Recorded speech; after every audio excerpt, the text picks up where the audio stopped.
Hello viewers and welcome back to another episode of law Chakra. आज हम एक बार फिर से उमर खालिद के केस की बात करेंगे जो वापस से सुप्रीम कोर्ट में आज हियरिंग के लिए आया था और इस केस में बहुत ही लंबी हियरिंग चली है। तो क्या है लेटेस्ट अपडेट? उमर खालिद की तरफ से सीनियर एडवोकेट कपिल सिब्बल ने क्या बोला है? क्या आज दिल्ली पुलिस ने अपना कोई पॉइंट रखा है या नहीं? और भी क्या मुद्दे थे? कौन से सीनियर एडवोकेट्स ने किस अक्यूज्ड की तरफ से अपने आर्ग्यूमेंट्स रखे हैं? सुप्रीम कोर्ट की बेंच ने क्या कहा है और कैसे एक इल्जाम दिल्ली पुलिस पर ही लगा है, आज के इस वीडियो में देखते हैं। अब व्यूवर्स, आज की जो हियरिंग हुई है उसमें घुसने से पहले ये जानना बेहद जरूरी है कि अभी कुछ दिनों पहले ही senior advocates Kapil Sibal, Abhishek Manu Singhvi supreme court में वापस से दिखे थे, जहां उन्होंने एक एक करके अपने पॉइंट्स रखे थे उमर खालिद, शर्जिल इमाम की तरफ से, गुलफिशा फातिमा की तरफ से, और कहा था कि कैसे इस केस में जो भी डिले हुआ है वो अक्यूज्ड की तरफ से नहीं हुआ है, या तो जजेस की गलती रही है या फिर पुलिस इंस्पेक्टर्स की गलती रही है, या फिर जो इस केस में दिल्ली पुलिस है इन्वेस्टिगेशन एजेंसी, उनकी तरफ से डिले हुआ है।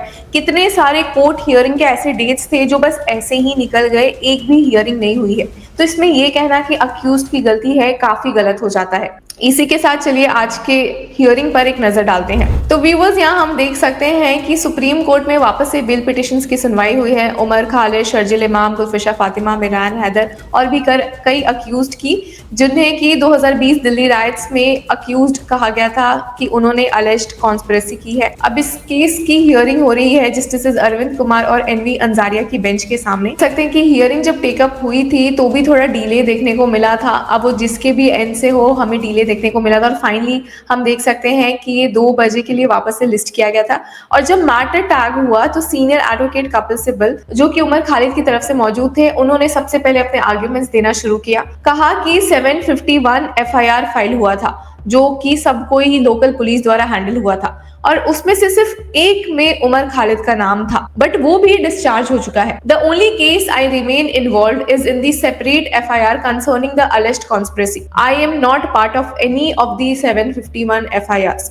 तो यहाँ पर सीनियर एडवोकेट कपिल सिब्बल ने एक बड़ी बात बोली है। कहा है कि जब मेरा नाम किसी इंपॉर्टेंट 751 एफआईआर में से किसी पे नहीं है तो फिर मुझे जेल में क्यों रखा गया, वो भी पिछले 5 सालों से। उसके बाद सीनियर एडवोकेट कपिल सिब्बल ने फर्दर कहा कि arguments on charge are over, there were 116 trials, 97 ended in acquittal, just noting that. तो इस पर जस्टिस कुमार ने कहा कि how are you concern. Viewers, आपको बता दें क्या सीनियर एडवोकेट कपिल सिब्बल कह रहे थे कि जो बहुत सारे अक्यूज थे इस केस में, जो बहुत सारे एफआईआर थे उसमें आर्ग्यूमेंट्स खत्म हो गए हैं, और 116 ट्रायल में से जो 97 लोग थे जिनके खिलाफ ये ट्रायल चला था उन्हें छोड़ दिया गया है, यानी कि पाया गया कि वो निर्दोष थे। मतलब 116 ट्रायल्स में से 97 एंड हो गया है, वो भी एक्विटल में, मतलब इतने लोगों को रिहा कर दिया गया। तो इस पर जस्टिस कुमार ने कहा कि इससे आपका क्या लेना देना, बट सीनियर एडवोकेट सिब्बल ने कहा I am just highlighting facts कि 16-17 केसेस में तो ये भी पाया गया है कि एविडेंस फैब्रिकेट हुआ है। तो यहाँ पर सीनियर एडवोकेट कपिल सिब्बल ने ये सब बातें इसलिए रखी है क्योंकि वो दिखाना चाहते हैं कि इतने समय से जेल में रहने के बावजूद भी दिल्ली पुलिस इस केस में कोई भी अच्छा एविडेंस नहीं दिखा पा रही है।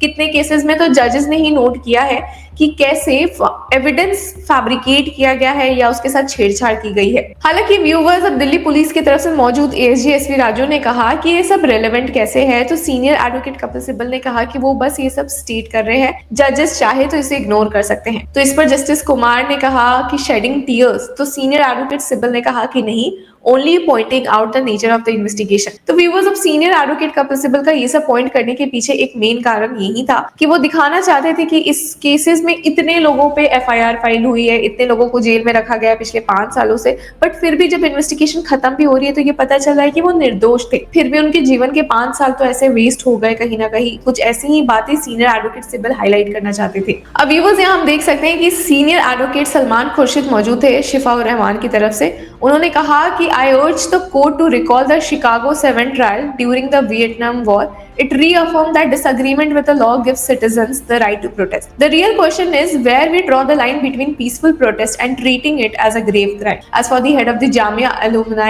Association, there is no allegation anywhere linking him to any act of violence. तो व्यूअर्स, जैसा कि मैंने आपको बताया, इस केस में काफी सारे अक्यूज्ड हैं। तो उमर खालिद के बाद अब नंबर आता है शिफा रहमान का, और उनकी तरफ से मौजूद है सीनियर एडवोकेट सलमान खुर्शीद, जिन्होंने एक दूसरे केस केस के ट्रायल की बात कही, कहा कि अगर जो लॉ है उससे लोग डिसएग्री करते हैं तो बहुत जाहिर सी बात होती है कि वो उसके प्रोटेस्ट के खिलाफ निकल पड़ते हैं। बट ये लाइन ड्रॉ करना मुश्किल हो गया है हमारे देश में स्पेशली, कि पीसफुल प्रोटेस्ट और ग्रेव क्राइम के बीच का डिफरेंस क्या है और कैसे किसको ट्रीट किया जाए। जिसके साथ ही उन्होंने कहा कि अब शिफाउर रहमान के खिलाफ जो एलिगेशंस लगे हैं उसमें कहीं भी कोई एक्ट ऑफ वायलेंस की बात नहीं है, कहीं से भी उन्हें लिंक नहीं किया जा रहा है। फर्दर कहा कि the Jamia incident took place before the rights. The riots were in February, while in December the police had entered the university. That matter is still before the High Court. Even at that time, Rahman had no involvement in any act of violence. When the WhatsApp group was formed, he was not a part of it. He was involved in the meeting, but nowhere it has been said that he was involved in anything unlawful. तो यहाँ पर senior advocate Salman Khurshid ने एक important बात कही। उन्होंने कहा कि उनका क्लाइंट जो है वो जिस केस में जेल में है वो तो बहुत पहले की बात थी। दिल्ली 2020 में जो रायट्स हुए थे फरवरी में, उसके समय की तो उनके खिलाफ कोई आर्ग्यूमेंट्स या एलिगेशंस ही नहीं है, और वो जिस वजह से अंदर है वो तो दिसंबर की ही बात थी। जिसके साथ ही उन्होंने फर्दर कहा कि उनके खिलाफ तो कोई एलिगेशन भी नहीं है, कहीं ना कहीं ये भी नहीं कहा गया कि वो किसी अनलॉफुल चीजों में शामिल थे। फर्दर उन्होंने ऐड किया कि he was included in the Jamia committee but he was not allowed to chair और either speak in the meeting and this comes from the chargesheet itself. He was arrested on the basis of 2 statements. जिसके बाद senior advocate Salman Khurshid ने कहा कि उनका client बस मौजूद था, उसके खिलाफ कोई एलिगेशंस नहीं है, उन्होंने किसी को प्रोवोक नहीं किया, किसी ने उनके खिलाफ कुछ नहीं बोला, उन्होंने किसी के खिलाफ इलीगल कुछ नहीं बोला। There were other people there and why they are not included in the charge sheet is for the prosecution to answer. जिसके साथ ही उन्होंने अब सीधे बेल की बात की, कहा कि I am entitled to get bail on parity. Other 3 people have been granted bail whose grounds are stronger than my case. जिसके साथ फर्दर अब सीनियर एडवोकेट सलमान खुर्शीद ने बड़ी बात कही। उन्होंने कहा कि उनके क्लाइंट को सेलेक्टिवली टारगेट किया गया है और अक्यूज्ड बनाया गया इस केस में। जो भी एलिगेशंस है अगर उन्हें फेस वैल्यू पे भी ले तो वो ऑफेंस अंडर द यूएपीए नहीं स्टैब्लिश करते हैं। I have done nothing to delay the trial, please also consider his background, he has work for local body elections and regards Jamia as his home. जिसके साथ फर्दर कहा गया कि इनके खिलाफ और कोई क्रिमिनल केसेस नहीं है, अगर वायलेंस की इतनी ही इंटेंशन थी तो he would have acted during the Jamia incident itself. जिसके साथ further senior advocate Salman Khurshid ने कहा कि बहुत सारे प्रोटेस्ट हो रहे थे साउथ एशिया के बहुत सारे पार्ट्स में, but every one of them has a different reason indeed, and we have been taught through the Gandhian way that when a law is unjust, it is a moral duty to resist it peacefully. और जिसके साथ यहाँ पर senior advocate Salman Khurshid ने अपने arguments conclude कर दिए। अब व्यूअर्स, हियरिंग तो लंबी चली थी और बहुत सारे अक्यूज ने अपनी तरफ से कई बातें बोली है। तो ये सब क्या हुआ है और कौन सी बातें बोली गई है, कैसे वापस से एम्फसाइज किया गया है कि इस केस में प्रोसिक्यूशन की ही गलती है, दिल्ली पुलिस की गलती है, उन्होंने इस मामले को बहुत ज्यादा डिले कर दिया है, कहीं ना कहीं एविडेंस टैम्परिंग की भी बात आई है। दिल्ली राइट्स के ही कुछ दूसरे केसेस में जजेस ने खुद नोटिस किया है। तो फिर ये जो सारे केसेस है ये कहीं ना कहीं शक पैदा करते हैं और वैसा ही एक शक क्रिएट करवाना चाहते हैं अभी के सीनियर एडवोकेट्स सुप्रीम कोर्ट के जजेस के मन के अंदर, कि जब इन केस में ही ऑलरेडी 5 साल का डिले है, ट्रायल भी नहीं खत्म हो रही, शुरू होने के चांसेस नहीं है, और वहीं दिल्ली 2020 राइट्स में अगर दूसरे केसेस पर एक नजर डालें तो उसमें इन्वेस्टिगेशन खत्म हो गई है, ट्रायल भी खत्म हो गई है, बट उसमें कितने लोगों को एक्विट कर दिया गया है, हार्डली किसी को ही कन्विक्ट किया गया है। तो ये सब केसेस इंपॉर्टेंट हो जाते हैं। तो व्यूअर्स, आपकी क्या राय है हमें कमेंट सेक्शन में जरूर बताएं, और इस हियरिंग में और क्या हुआ है उससे जुड़े रहने के लिए कीप फॉलोइंग लॉ चक्रा।